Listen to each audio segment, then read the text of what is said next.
کل ہی میں نے عرض کیا تھا کہ ووالد وما ولد، قسم ہے والد کی اور قسم ہے ولد کی، قسم ہے باپ کی، قسم ہے بیٹے کی۔ کون باپ ہے یہ؟ کون بیٹا ہے یہ؟ مفسر کے سامنے سوال ہے یا نہیں؟ کیسے اس سوال کا جواب تلاش کیا جائے؟ لفظوں کی سطح پر اگر الف لام لگا ہوتا الوالد تو پھر ڈھونڈا جاتا کہ کون خاص والد ہے یہاں پہ۔ الف لام نہیں ہے، اچھا تنکیر ہے، تنوین لگی ہوئی ہے۔ یہ تنوین کی اپنی 10 قسمیں ہیں، تنوین کی مبالغہ نہیں کر رہا ہوں۔ پہلے میں نے کبھی عرض کیا تھا ممبر سے، تنوین کی 5 قسمیں ہیں، یعنی یہ جو 2 زبر 2 زیر 2 پیش لگا ہوتا ہے، یہ 2 زبر کوئی چیز نہیں ہے عربی میں، زبر ہے زیر ہے پیش ہے، وہ ایک زبر بڑھا کے اس نون کی نمائندگی کی جاتی ہے جو نون تلفظ میں آتا ہے مگر لکھنے میں نہیں آتا۔ اور یہ عربی زبان کی بلاغت ہے کہ ایک ایسا نون جو لکھنے میں نہیں آتا صرف بولنے میں آتا ہے، اس کے بھی کم سے کم 10 معنی ہیں۔ یاد رکھیے گا 10، نہ 9 نہ 11، اس وقت 10 کہہ رہا ہوں، اس سے پہلے 5 کہے تھے، آج 10 کہہ رہا ہوں تحقیق کے بعد۔ تنوین کی 10 قسم، کہیں تنوین آتی ہے تحقیر کے لیے، حقارت کے لیے، کہیں تنوین آتی ہے تعظیم کے لیے، تکریم کے لیے، تفخیم کے لیے، کہیں تنوین آتی ہے عوض کے لیے، شعر میں آئے تو تنوین آتی ہے ترنم کے لیے۔ قسمیں ہیں، قسمیں ہیں صرف تنوین کی، یہ 2 زبر 2 زیر 2 پیش جو کہتے ہیں۔ یہاں جو تنوین ہے الف لام نہ صحیح، تو تنوین جو ہے یہ ظاہر ہے کہ تفخیم کے لیے ہے، تعظیم کے لیے، تکریم کے لیے، تمجید کے لیے۔ کیسے سمجھیں گے؟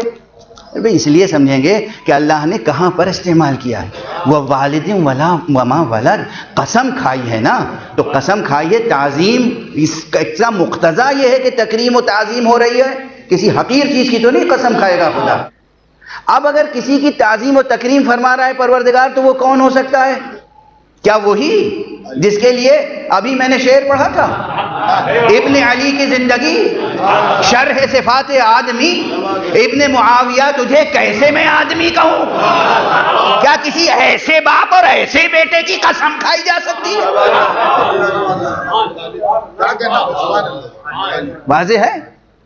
تو معلوم ہوا کہ یہاں کس کی قسم کھائی جائے گی؟ یہاں گفتگو آئی ووالد وما ولد، اور باپ کی قسم اور بیٹے کی۔ تو ایک قول یہ ہے کہ یہاں باپ اور بیٹے سے مراد آدم ہے اور آدم کی ذریت۔ ٹھیک ہے، مناسب ہے تفسیر کی حد تک، مگر کیسے تعین فرمایا جناب نے حضرت مفسر کہ مراد یہاں آدم اور آدم کی اولاد ہیں؟ حضرت ڈاروین سے پوچھئے، تو وہ تو نسب نامہ کچھ اور لیے بیٹھے، وہ تو شجرہ کچھ اور لیے بیٹھے۔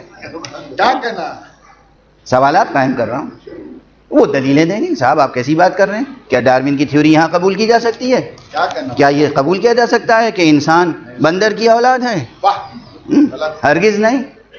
اس لیے متعین ہے کہ اللہ سبحانہ و تعالیٰ نے جس کے سر پر تاج کرامت رکھا وہ آدم، وہی مراد ہے یہاں، اور ان کی ذریت۔ اچھا، اللہ جب قسم کھائے تو بس یہ خیال رکھیے کہ وہ کس شے کی قسم کھا سکتا ہے۔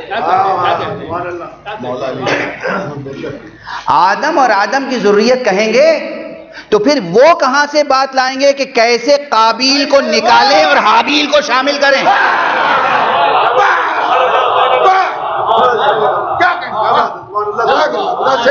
کیسے قابیل کو نکالیں اور حابیل کو شامل کریں؟ تو معلوم ہوا اب بس اشارے ہیں، یہ تو میں نے عرض کیا صرف اس ایک آیت پہ ٹھہر کے ووالد وما ولد پہ گفتگو ہو تو ایک اشرہ کافی نہیں ہوگا، صرف ووالد وما ولد۔ اگر میں سوال قائم کر رہا ہوں نا، ابھی اس کا استدلال، اس کا جواب تو باقی ہے، یہ آپ کی ذہانتوں پہ چھوڑا۔ اب دوسرا قول آیا کہ مراد ہے جناب ابراہیم اور ان کی ذریت۔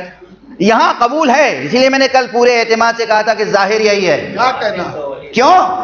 اس لیے کہ قرآن مجید میں جناب ابراہیم کو امامت عطا کی اللہ نے، اور جب انہوں نے اپنی ذریت کی بات کی تو وہاں اللہ نے خود ہی ظالم کو الگ کر کے معصوم کو مقرر کر دیا۔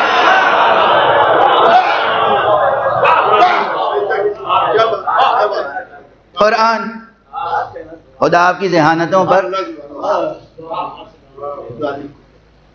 دنیا کی نعمتوں کو نچھاور کرے کہ آپ اشارات سمجھ جاتے ہیں. یہ وہ دقیق مسائل ہیں، دقیق مسائل جو سقیم لوگوں کو آسانی سے سمجھ میں نہیں آتے.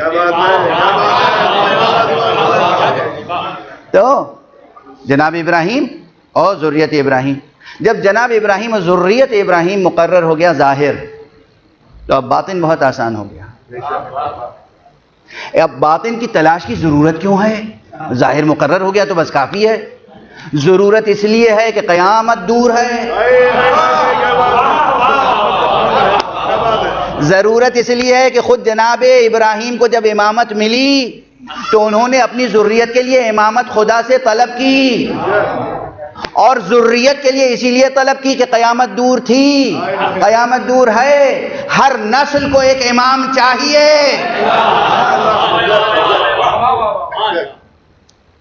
تو اس لیے ضرورت ہے کہ جناب ابراہیم اور ذریت کہہ کے خاموش ہو جائیں، بات پھر مبہم رہ جائے گی. آج کون ہے ووالد وما ولد کا مصداق؟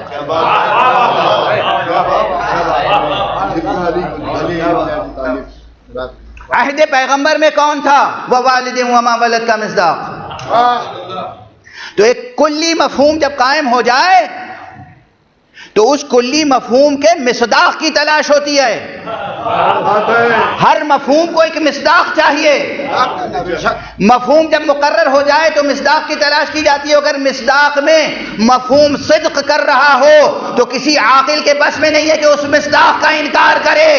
اس لیے ہم دیکھتے ہیں کہ جو کردار، جو قربانی کا جذبہ، جو انسانیت کی ہدایت کا جذبہ جناب ابراہیم میں تھا، جناب اسماعیل میں تھا، وہ جذبہ ہمیں سرکار ختمی مرتبہ سے پہلے اگر کہیں ملتا ہے تو وہ ابو طالب اور علی میں ملتا ہے.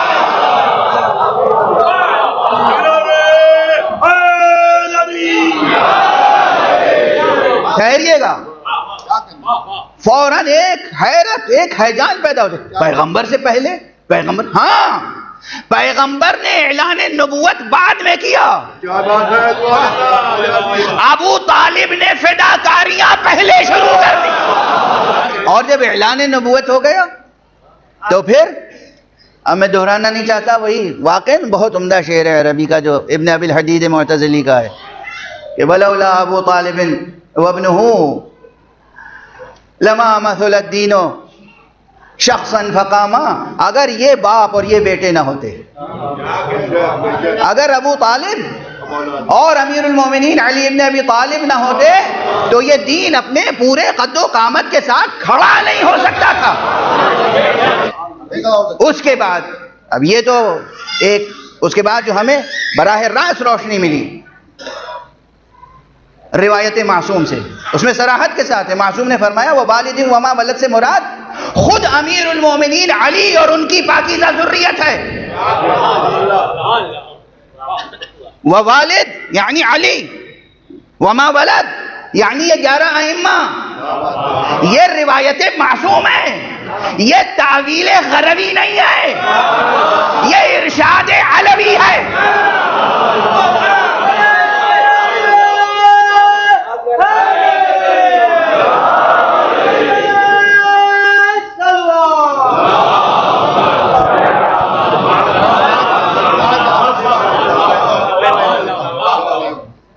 اب ذرا ٹھہریے، اب اس کے بعد آگے بڑھ جائیں جلدی سے. ووالد وما ولد لقد خلقنا الانسان فی کبد. ہم نے تو انسان